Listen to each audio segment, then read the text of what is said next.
માટી બચાવો અભિયાન અંતર્ગત બનાસ ડેરી પાલનપુર ખાતે આવેલ ઉઝબેકિસ્તાન પ્રતિનિધિમંડળ આજે વિશ્વ ધરોહર સ્થળ રાણીની વાવ પાટણની મુલાકાતે આવ્યું હતું।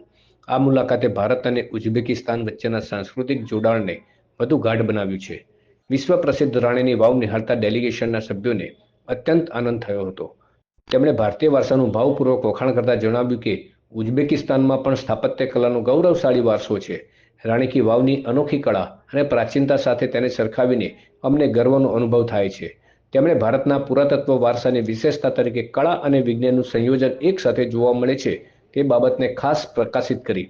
સાથે જ ભારતીય સંસ્કૃતિ, રામાયણ અને મહાભારત જેવા અમર ગ્રંથો ઉઝબેકિસ્તાનમાં પણ જાણીતા હોવાનું જણાવતા ભારતીય મૂલ્યો અને વારસાની પ્રશંસા કરી હતી। ડેલિગેશનના સભ્ય જસૂર બેક અને યોદગેરે રામાયણના પાત્રો ભગવાન રામ, હનુમાન, સીતા, લક્ષ્મણ અને ઇન્દ્રજીતની પરિચિત હોવાનું જણાવી લક્ષ્મણ રેખા અને રાવણ દ્વારા સીતાહરણનો પ્રસંગ વર્ણવ્યો હતો। તેમણે ટીવી પર આ સિરિયલનું પ્રસારણ નિહાળી હોવાનું પણ જણાવ્યું હતું।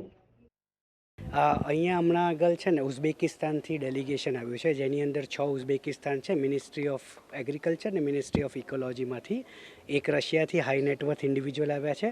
અહીંયા મુખ્ય આવવાનો હેતુ એ હતો કે અમે બનાસ ડેરી સાથે બનાસકાંઠામાં સેલ સોઇલનો પાયલટ રન કરીએ છીએ, તો એ હેતુ માટે અહીંયા આ ટીમ આખી આવી છે। પણ વચ્ચે આ કલ્ચરલ ને હેરિટેજનું આ આપણી રાણકી વાવ જે હતું, તો અમે એ કર્યું કે આપણે આપણા દેશનું હેરિટેજ બતાવીએ, તેથી આ લોકોને એક્સપોઝર મળે ને જાણે કે ભાઈ કેટલું art and architecture sculpture work અહીંયા થતું હતું। સો મેઇન પ્રોજેક્ટ હતો સેવ સોઇલનો, પણ સાથે સાથે આપણે આ એને સાથે લઈ લીધો।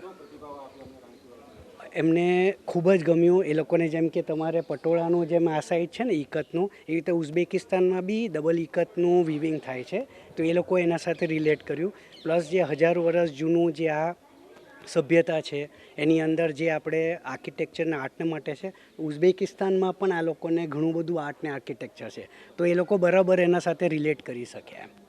અને રશિયાથી એલેક્સી આવ્યા છે, એ એમને બહુ જ ક્યુરિયોસિટી છે, એટલે જેને ગુજરાતીમાં કુતૂહલ કહીએ ને, તો આ બધા જેટલા બી સ્કલ્પચર છે બધું પૂછતા હતા, એનું શું છે, આનું આમ કેવી રીતે છે, ને આપણા જે ગાઈડ હતા એમણે આપણને સાહિત્ય સમજાવ્યું।